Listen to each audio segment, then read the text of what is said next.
बिस्मिल्लाहिर्रहमानिर्रहीम। आज हम बनाएंगे मूंग की दाल की मंगोचियाँ। रेगुलरली हम गोश्त और सब्जियाँ सब कुछ बनाते हैं, लेकिन मूंग की दाल की जो मंगोचियाँ हैं इनका बिल्कुल टेस्ट अलग है। बहुत ही मज़े की लगती हैं और बहुत आसानी से बन जाती हैं। जब कुछ डिफरेंट खाने का दिल करे तो इसको ज़रूर बनाइएगा। तो चलें शुरू करते हैं। मैंने यहाँ आधा कप मूंग की दाल को 5 से 6 घंटे के लिए भिगो दिया था। अब हमें इसको ब्लेंडर में 2 चम्मच पानी डालकर पेस्ट बना लेना है। तो एक दुरदरा सा पेस्ट बनाना है। फुल्कियों के लिए जो हम अमूमी तौर पे बैटर तैयार करते हैं, हमने वैसा ही बनाना है। इसके बाद इस बैटर में हमने दरमियानी साइज़ का बारीक चॉप किया हुआ प्याज, थोड़ा सा धनिया और 3 सब्ज़ मिर्चें बारीक चॉप करके हमने इसमें डाल देनी है जी। तो ये तीनों चीज़ें इसमें हमने शामिल कर दी हैं। अब इसमें कुछ मसाले जाएंगे। इसमें जाएगा नमक आधा टीस्पून, कुटी लाल मिर्च आधा टीस्पून, धनिया आधा टीस्पून, 2 चुटकी के बराबर इसमें जाएगा बेकिंग पाउडर, कुटा हुआ गरम मसाला आधा टीस्पून और फ्राई किया हुआ ज़ीरा आधा टीस्पून। तो ये चीज़ें जी हमने इसमें शामिल कर दी हैं और इसको हमने मिक्स कर लेना है। अब ये बैटर बिल्कुल तैयार है और इस तरह की हमें कंसिस्टेंसी चाहिए है। अच्छी तरह से मिक्स कर लेना है। मिक्स करने के बाद अब ये फ्राई होने के लिए बिल्कुल तैयार है। हमने इनको फ्राई कर लेना है। एक बर्तन में हमने ऑयल लेना है और इस तरह से इनको डीप फ्राई करते जाना है और आंच जो है वो दरमियानी रखनी है। तेज़ आंच पे ये बहुत जल्द जलना शुरू हो जाएंगे। तो हमने इसको फ्राई करना है। बस आप ये समझ लें कि ये मूंग की दाल के पकोड़े हैं। हमने वैसे ही जो है पकोड़े बनाने हैं जैसे आम पकोड़े हम बनाते हैं बेसन के। जितना हमारा मिक्सचर है, मैंने आधा कप दाल ली थी, तकरीबन 100 ग्राम ये बनता है। इतनी दाल में आप तकरीबन 20 से 24 पकोड़े आराम से बना सकते हैं। और अगर फैमिली मेम्बर ज़्यादा हैं तो आप जो है पूरा कप ले सकते हैं। इससे जो है काफ़ी सारे पकोड़े बन जाएंगे और आराम से मंगोचियाँ सारे फैमिली मेम्बर्स खा सकते हैं। तो इस तरह से हमने इसको फ्राई करना है, साइड बदलते जाना है और जब ये कलर चेंज करने लगे तो हमने इनको निकाल लेना है इस तरह से 1 बाय 1 करके। ये अब बिल्कुल परफेक्ट से बन चुके हैं। तो जी मंगोचियाँ बन के रेडी हैं। हमने सारी प्लेट में निकाल ली हैं। अब मंगोचियों की ग्रेवी बनाने के लिए हमने मसाला तैयार करना है। तो हमने यहाँ लिया है 2 टीस्पून कुटा हुआ धनिया, 1 टीस्पून नमक शामिल किया है हमने। नमक के बाद इसमें जाएगी 1 टीस्पून कश्मीरी लाल मिर्च, 1 टीस्पून अदरक लहसुन कुटा हुआ, ये हमने ऐड कर देना है। इसके बाद इसमें जाएगा भुना हुआ और हल्का कुटा हुआ ज़ीरा 1 टीस्पून और काली मिर्च इसमें 1/2 टीस्पून जाएगी। इन सब मसालों का तनासुब यही रखना है। अपनी मर्ज़ी या पसंद के मुताबिक आप कम या ज़्यादा कर सकते हैं। तो इस तरह से हमने इसमें पानी डाल देना है, तकरीबन 1/2 कप। इससे यह है कि मसाले फूल जाएंगे और जो ग्रेवी हम बनाएंगे वो बहुत मज़े की और लाजवाब टेस्ट की बनेगी।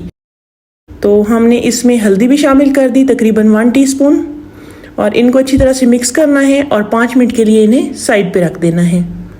जिस ऑयल में हमने मंगोचियों को तला था उस ऑयल में से हमने 1/3 कप ऑयल का लेना है और इसको जो एक बर्तन में डाल देना है।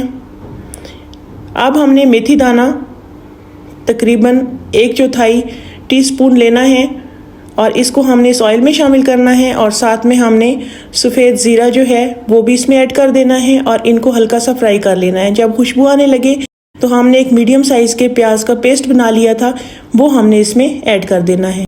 ऐड करने के बाद इसको हमने अच्छी तरह से पकाना है कि इसका थोड़ा सा कलर जो है वो चेंज हो जाए। जैसे ही कलर चेंज होने लगे तो जो मसाले हमने पानी में सोख करके रखे थे वो प्याज़ों में ऐड कर देने हैं और इस तरह से इन्हें पकाना है। आंच जो है वो हमने मीडियम ही रखनी है, मीडियम आंच पे इनको पकाना है इस तरह से। और जब ये प्याज जो है और मसाला घी छोड़ने लगे तो इसका मतलब ये है कि हमारे प्याज और मसाला जो है बहुत अच्छे से फ्राई हो चुका है। अब हम इसमें डाल देंगे एक मीडियम साइज़ टमाटर का पेस्ट। ये हमने पहले ही बना कर रख दिया था और इसको अच्छी तरह से हमने हिलाना है। आंच हमने मीडियम ही रखनी है और इसको तब तक पकाना है जब तक ये ऑयल नहीं छोड़ देता। और जब ऑयल छोड़ने लगे तो इसमें हमने 3 टेबलस्पून दही डालना है और इसको हमने अच्छी तरह से मिक्स कर देना है और आंच हल्की करके इसको हमने ढक देना है।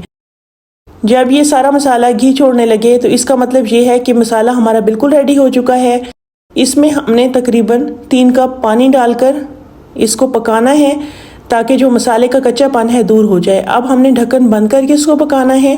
10 से 15 मिनट बाद ग्रेवी बिल्कुल रेडी है। हमने मंगोचियाँ इसमें ऐड कर देनी है और आंच हमने हल्की ही रखनी है, हल्का सा हिलाना है ताकि मंगोचियाँ जो हैं थोड़ी सी सॉफ्ट हो जाएं। इस लेवल पे जो मंगोचियाँ हैं पानी जो है वो जस्ट करेंगी, तो इस हिसाब से आपने पानी जो है अपनी पसंद के मुताबिक डालना है। अगर आप शोरबा ज़्यादा रखना चाहते हैं, ग्रेवी ज़्यादा रखना चाहते हैं तो आपने ज़्यादा पानी ऐड करना है। मेरे ख्याल में इतना पानी काफ़ी है जितना मैंने डाला है, इससे बहुत अच्छा सा इसका टेस्ट बनेगा। तो हमने कसूरी मेथी जो है इस तरह से इस पे ऐड कर देनी है, बहुत अच्छी खुशबू और जायके के लिए। तो हमने थोड़ी देर इसको दम देना है, हल्की आंच पे 5 मिनट पकाना है। तो हमारी ये मंगोचियाँ बिल्कुल रेडी हो चुकी हैं। 5 मिनट बाद बहुत मज़ेदार, बहुत लाजवाब मूंग की दाल की मंगोचियाँ बहुत मज़ेदार बन के तैयार होती हैं। ये जो मंगोचियाँ हैं ये मटन कोफ्ते का एक वेज वर्जन है। इनका टेस्ट भी आलमोस्ट वैसा ही आता है। बहुत हल्के मसाले से बनती हैं, हल्की फुल्की होती हैं और इसको खाकर बिल्कुल हैवी फील नहीं होता। तो उम्मीद है आपको बहुत पसंद आएंगी। वीडियो पसंद आई हो तो लाइक और शेयर कर दें, साथ में मेरे चैनल को सब्सक्राइब भी कर दें। आज के लिए बस इतना ही। कल मिलते हैं एक नई वीडियो के साथ, एक नई रेसिपी के साथ। दुआ में याद रखिए, अपना बहुत सारा ख्याल रखिए। कल तक के लिए अल्लाह हाफिज़।